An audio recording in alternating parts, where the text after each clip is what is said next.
সুতরাং আমরা চেষ্টা করছি আমাদের এই শিশুদেরকে হামের সংক্রমণ থেকে এবং আমাদের দেশকে এটা সংক্রমণের ছড়ানো থেকে আমরা এটাকে কন্টেইন করার জন্য এবং সুরক্ষিত করার জন্য আপনারা সবাই সহযোগিতা করলে ইনশাআল্লাহ আমরা এই পরিস্থিতি আমরা সফলভাবে মোকাবেলা করতে সক্ষম হব।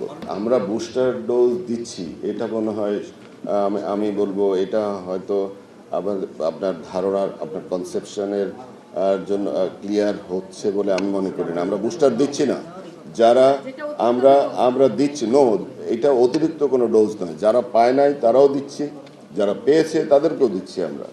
আমরা 6 মাস থেকে 59 মান্থস পাশাপাশি সব নরমাল টিকা যে শিডিউল সেটাও চলমান আছে। প্লাস আমরা এই বিশেষজ্ঞ কমিটির সহায়তা, আপনারা দেখেছেন 6 মাস বয়সের বাচ্চারাও এখন আপনার হামের আক্রমণ থেকে রক্ষা পাচ্ছে না। তা এই জন্য আমরা 6 মাস থেকে বয়সটা 9 মাসের জায়গায় আমরা 6 মাসে নামিয়ে এনেছি। এবং এইটা আমরা যেভাবে গবেষকরা আমাদের যারা পরামর্শক তারা বলেছেন যে আপনারা এখন 6 মাস থেকে 5 বছরের নিচের বাচ্চাদেরকে আমরা সুরক্ষিত করে টিকা দিচ্ছি।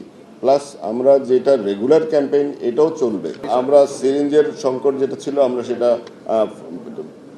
ফুলফিল করেছি। আমাদের সিরিঞ্জের কোনো ঘাটতি নাই, টিকারও কোনো সমস্যা নাই। ইনশাআল্লাহ আমাদের সকল বাচ্চারা টিকা পাবে। আমরা এখন শুরু করছি ইমার্জেন্সি বেসিসে এবং এটা আমাদের নিয়মিত ইপিআই কর্মসূচির সাথে একত্রিত হয়ে যাবে।